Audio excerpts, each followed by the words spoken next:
Welcome to another episode of Retrospective Gaming. In this episode, I'm reviewing Perihelion the Prophecy. This is an obscure role-playing game from 1993. It was released on Amiga computers, and it was only made by 3 people, and it's an interesting game, so I wanted to review it. There will be minor spoilers, and I probably botched some of the words, so you have been warned. Let's get on with the review. Perihelion. He is the Emperor, and he rules over a destitute, fractured area called Perihelion. Perihelion shows signs of advanced civilization through advanced technology, psionics, and some of the ways that they can mess with DNA, splice it, and make these creations. These entities, these living things that was made through test tubes, things like that. It's obvious that as of right now, Rex rules over the aftermath of a society that suffered a catastrophic event. It's still going, but it's broken and continues to struggle. Some signs of Perihelion being an advanced society are the inhabitants that roam around. Let's take the Crimeans for example, made during the time of the Biocron Wars, and they come in 3 forms: reptilian, insectoid, and feline. And they have some benefits of being a lab creation like night vision, amazing reflexes, controlling their own body temperature, and more. Or the Cyberon, a race made from an experiment to fuse cybernetic DNA with humans, and it blesses them with a strong resilience and physical prowess. And that's not all the races. So yes, this advanced civilization is still around, all trying to cope from the aftermath of war and other destructive events. The Psionic Council is a trusted institution, and the Emperor relies on their advice, and they readied 6 tubes as a defense against any forces that tried to invade the plane to cause harm. A prophecy from one of the council members rushed them into action with these 6 tubes to inform Rex that something possibly could go down, and they need to be ready. Rex listens, and these 6 entities that haven't even been created yet are the key to saving Perihelion from this unknown threat. All of this is based off a prophecy that Rex has so much trust and respect for the council, so he listens. In a cyberpunk civilization that's decaying, where sand and metal surround the inhabitants, where different races can be made in a lab, with their own version of gods, psi powers, and technology, all coexisting within this one culture. A culture devastated from wars and nuclear holocausts in its past, and it's up to these 6 entities to figure out what exactly is starting in Perihelion, if at all. Perihelion is a linear game, and that includes the story. The main story is the focus, the only focus, and what's really great about the game is the backdrop and atmosphere.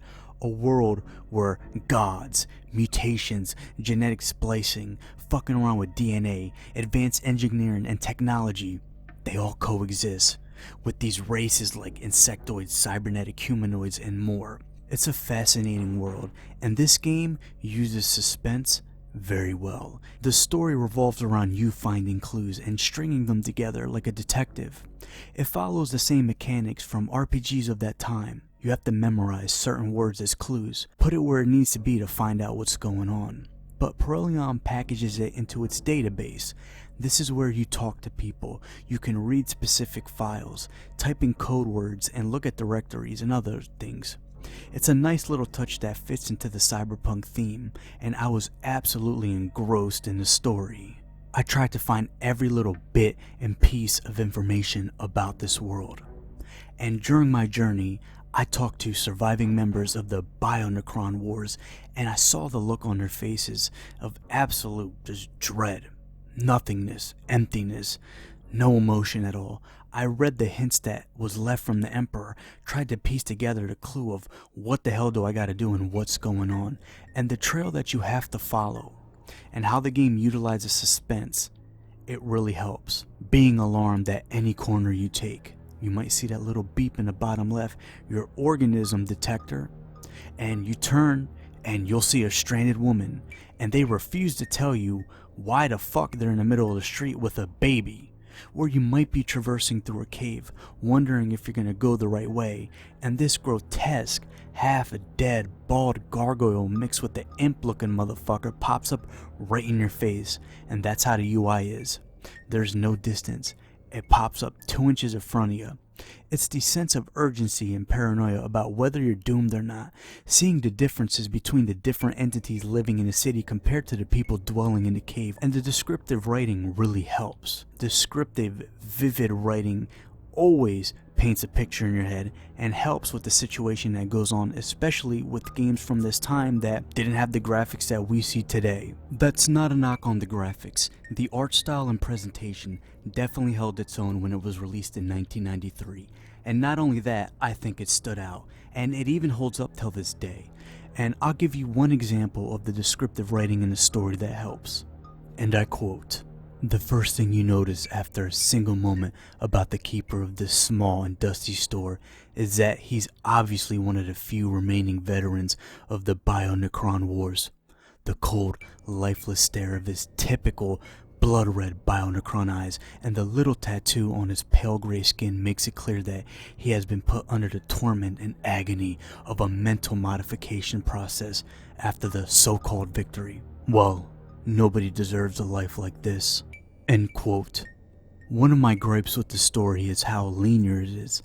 It's a game about the main story, and I would have liked to explore a bit more and see side characters and their backgrounds. And another gripe is, near the end, it mainly focuses on battles, and it starts to turn into this long drag of just battles, and I would have liked to seen it been mixed up into story and battles instead of just this long drag.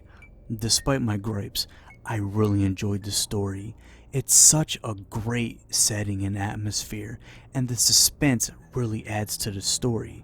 And the lore, the little snippets of info we get about Perihelion, just makes this game pretty fucking awesome, I have to say.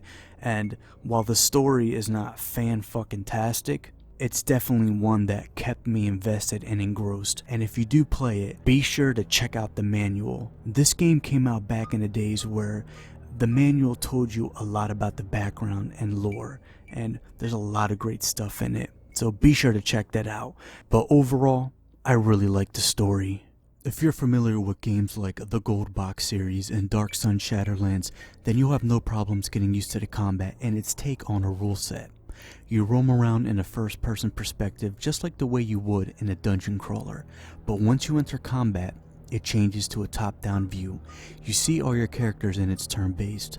As you take hits, your characters can faint, and if they get hit enough while they're on the ground, not being able to move because they're incapacitated, they can die. One of the more interesting things about combat and character building is the psi system. You have to mix runes together to create spells, and the combinations are right there in the manual. According to one of the developers, this was an anti-piracy measure. It definitely beats a DRM like Star Force, that's for fucking sure. I used about 8 or 9 of them through my playthrough. I didn't experiment with them much, but there are 40 psi powers to learn, and that's a lot to experiment with. I'll just name a few spells: Neuron Overdrive, Temporal Leprosy, Napalm Eruption, Etherophilidium, and Acidic Fume. There are interesting things in the character creation system. You have your standard primary, secondary values relating to your physical and mental being psi energy skills, and you roll and you see which one you like. There's those standard things, but there's also some really cool things where you can determine the genetic makeup of your characters, some of them, depending on which race you pick. For example, you can make an half humanoid, half insectoid, or half reptoid character. You can mix and match with the genetic makeup. That's pretty cool. And there's also a morality system that ties to the runes. That's also pretty interesting. I'm not 100% on the rule sets, or the core system as they call it. I beat the game one time, I would have to beat it again to learn more about it, but there are some pretty cool stuff in the character creation. I like the classes, I like the setting, so of course I'm going to think it's cool. You don't progress through leveling up. You create your characters, you roll, and you pick what you want, and after that, you progress through finding different equipment, and if you have side characters, learning different spells and utilizing them and learning more about them. Unless I'm mistaken, but I beat the game, and you can see from the footage, I didn't find a leveling up system, so if there is, I didn't see it. The person that did the art and so much more for this game admitted that they were very ambitious with their core set and it wasn't as polished as they wanted to be, and it does show in certain areas. There were some points where it just became a back and forth long range fest that took forever, with me and this one enemy I was fighting doing no damage constantly, which was weird because I was farther away with other enemies and I was able to consistently hit them. And this enemy was the same type, it wasn't any different. It didn't happen often, but I did notice it hiccuping a couple of times, and the battle layouts, there's not much space to move around. Battles are a little long. On average, I think it took about 25 to 30 minutes for each fight, and there's not a lot of fights in this game, so you're not constantly fighting, but it is slower paced, and you're pretty boxed in during battle. You have very few turns to move around, to hide, place your characters before you have no choice to confront the enemy. I think this was one of the things that they could have used a little bit more polish on, trying to make a little bit more open areas, maybe with a little bit more variation in design, so you're not just boxed in. But it does add to the suspense, knowing that no matter which tactic you use, you only have very few turns to completely avoid fighting. There are little things in the combat that add to your tactics, and you have to account for. Some spells you need to be in the same line as your enemy and exactly lined up. You can't shoot past corners, and if you have a spell that hits multiple enemies, you can easily friendly fire, and more. Although I would have liked to see more variety, and the areas be a bit more open so you can move around. But the combat maps being very enclosed, it really does add to the tension and suspense. The AI was good. There were some battles where as soon as it started, I took my characters, I pushed them back behind walls and pillars because I wanted to play peekaboo. I wanted to wait and sit back and let my enemy rush towards me, so as soon as they pop out, I can pick them off one by one. And one thing that's important about combat is to take advantage of the temporary bonuses you can get. I still don't know how to exactly get them, but I noticed that I got them the most in battles where I sat back for a couple of rounds, let the enemy come towards me and plan or whatever they were fucking doing, and I would just sit there and defend or move around a bit.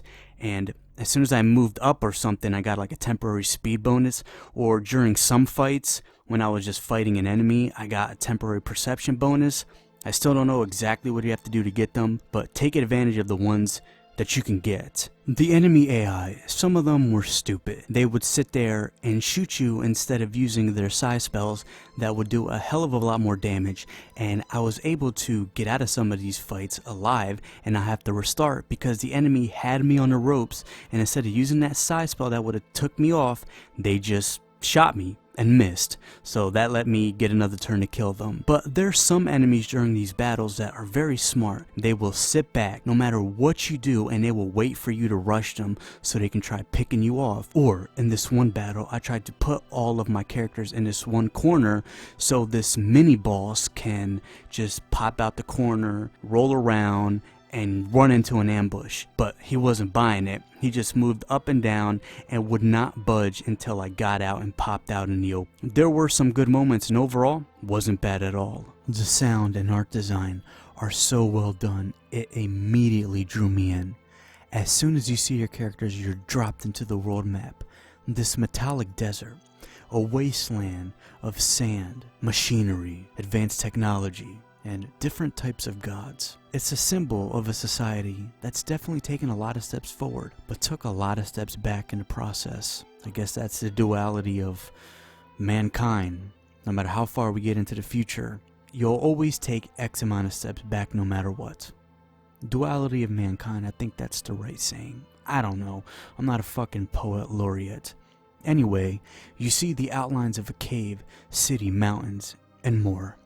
The little scenes you see when you enter new areas or part of the main story, they really highlight the attention to detail. Some of the things that also stand out are the UI and the individual characters. The individual characters look absolutely fantastic, whether it's a damn Bionecron. They look like stereotypical vampires, but their eyes are so dead inside, you can see that they're just advanced technology, nothing else. They're dead inside. or a Cybern equipped with some weird visor. It doesn't cover his eyes, maybe it's something that just connects to his ears only.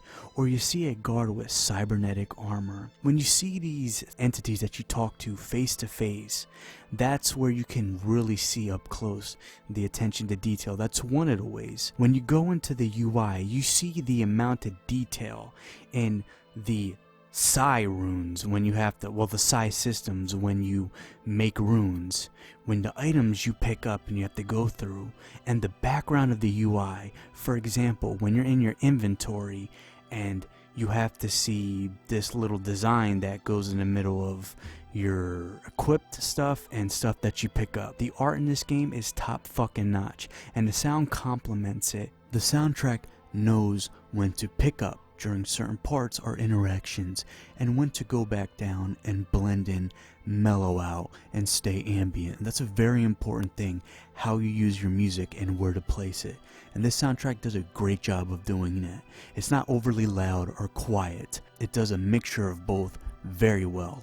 But it's that use of sound where if nothing goes on, then you don't hear very much in the background. And you start to wonder, well, why am I not hearing anything? You're just going through this area. It's very ambient, quiet in the background. But as soon as a game wants you to notice something like a fight or having a really stressful talk, the music hits, and that exact millisecond, it changes into something that kind of stresses you out. It's not a comfortable song, and it's not supposed to be. It's something dangerous, and it really shows. And that is one of the marks of a very great soundtrack, when it has the potential to actually affect how you're feeling about it. Because media, especially when you get older and you get more cynical, it's really hard for it to draw you in. It's not real. I'm not experiencing it. And the battle popped up, and it says you can't leave because you got a battle, and that song pops up, and this demon looking thing will stare me right in my face. And that song has that feeling of despair, utter dread, just something crawling up your shoulders telling you that nothing's gonna be okay. And it's just kind of stressful, but that's just the way it should make you feel if you're about to run into a fight with something horrific. And it just nails that, and it actually made me feel a bit of uneasiness, and as someone who's kind of dead inside, that's a hard thing to do. Not that I'm a badass, I'm certainly not, but this made me feel. I actually found the blog of the artist that worked on the game. He did a lot more than the art too. He also did a lot of the stuff with the core set and the story and so on. It's a fucking machine. What I read on the blog, he used a 32 color two-tone palette.